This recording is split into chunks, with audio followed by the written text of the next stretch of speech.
Hi everyone, it's the month of love, February. But before you start giving away love, let's discuss self-love.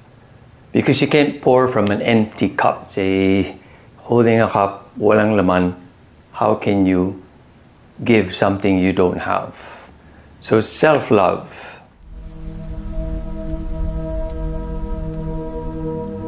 Hi everyone, this is Neil.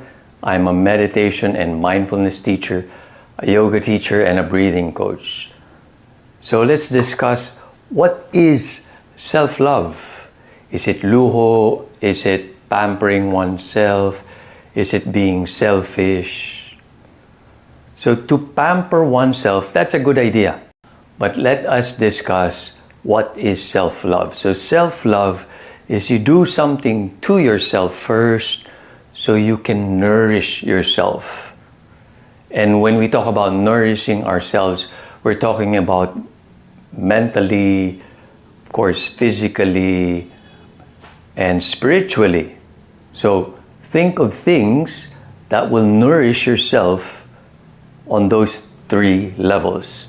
Mentally, when we talk about mentally, it involves on a psychological and emotional level, and of course, physically and spiritually. So pampering oneself, not a bad idea, but what are examples there? Na-stress ako, gusto kong kumain ng masarap. I want to eat something good. But that something good probably is delicious, but is it healthy? You want to eat cakes, ice creams, pastries, but is it healthy for you? We know that it has a lot of sugar, and sugar is bad for you. Or, I want to go drinking. I had a tough week. I want to go out, celebrate drinking with my friends. Or I want to binge watch Netflix while eating chips and cola. So all of these are good on the short term because it makes us happy. We get a dopamine hit. But in the long term, it's not very good for us because it is not nourishing our body. It's bad for our health. So instead of, I'm not saying avoid those, but instead of doing those things, why not do something different? And then you can do some of those things, but with a little restraint or a little more discipline. So first, the mind. Let's do something, short practice, which is nourishing for the mind. Because if it's good for our mind, nourishing for the mind, then it's also good for the soul. So say that with me. If it's good for my mind, it's good for my soul. Okay, so you can sit tall or even stand, lift the chest, long, straight spine, and just before you close your eyes, lift your gaze at the point between the eyebrows, and then gently close your eyes, and then just focus on the breathing. So inhaling through the nose, and then exhale through the mouth. Make a small pinhole, like you're blowing air through a straw. And then so the mind doesn't wander, let's count our breathing. Inhale, 1, 2, 3, 4. Exhale, 1, 2, 3, 4. Inhale, 1, 2, 3, 4. Exhale, 1, 2, 3, 4. Inhale. Exhale. Inhale. exhale. And open the eyes. See, that's simple. That was less than a minute. But of course, make it a habit. Do it several times a day, maybe 3-4 times in a day. You build the habit until you can extend it to maybe 3 minutes, 5 minutes. Maybe after 6 months or a year, you're doing 30 minutes.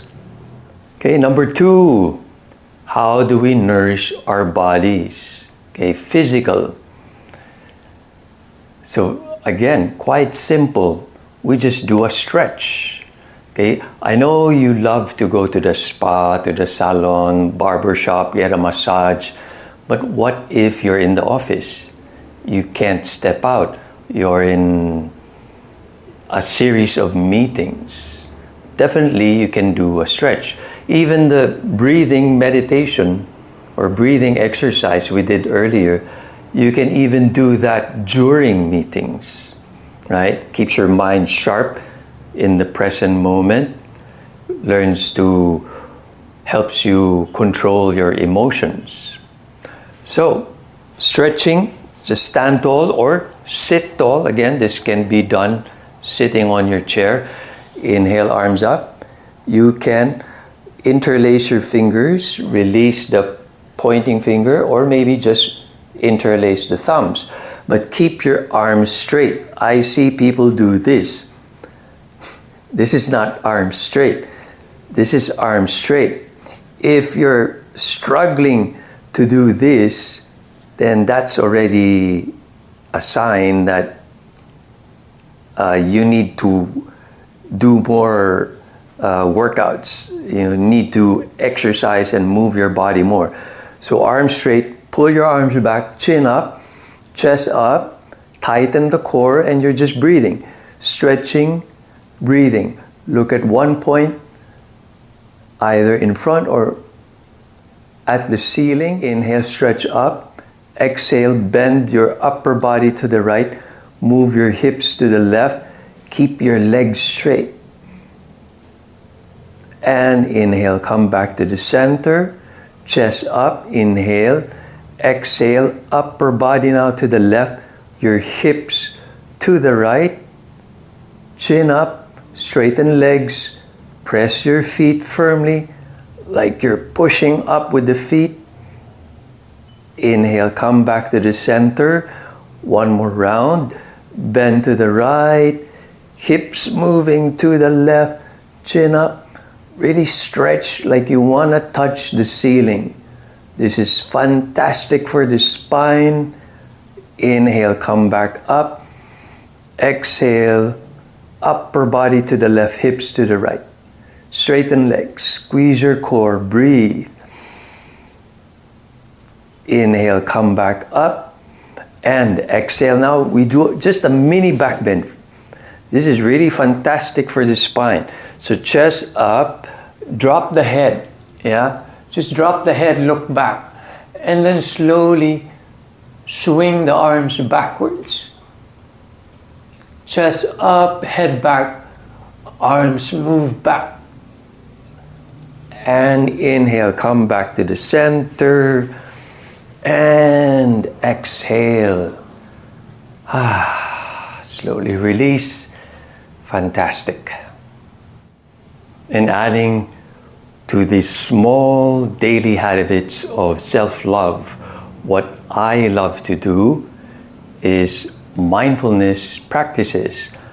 Like first thing in the morning, after I do my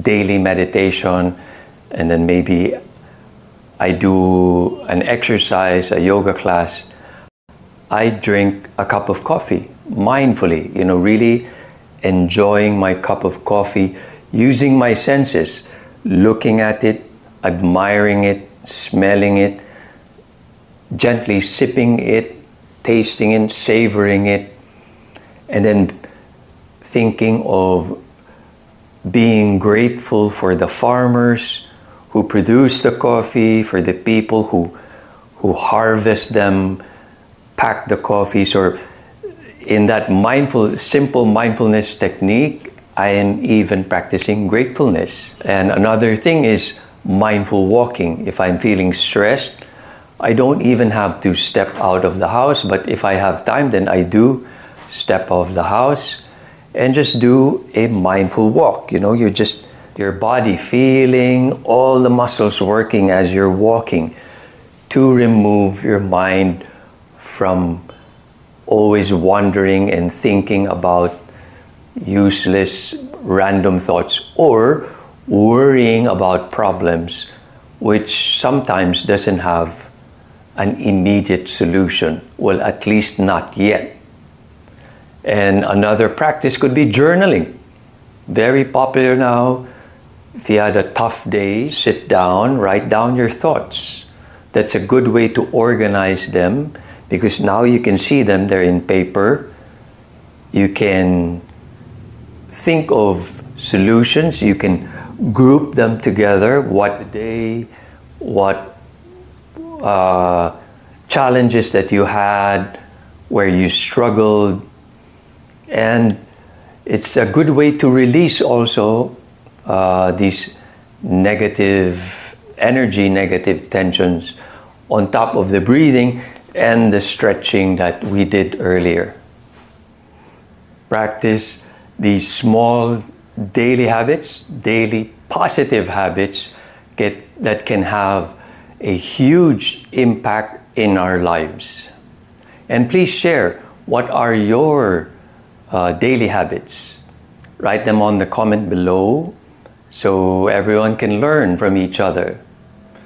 And let me know after a few days or maybe a week, see the difference doing these small positive daily habits. They may be small habits, tiny habits, but they can bring huge and even remarkable results. So please follow, share with family and friends, subscribe to our channel, and we'll see you on the next practice.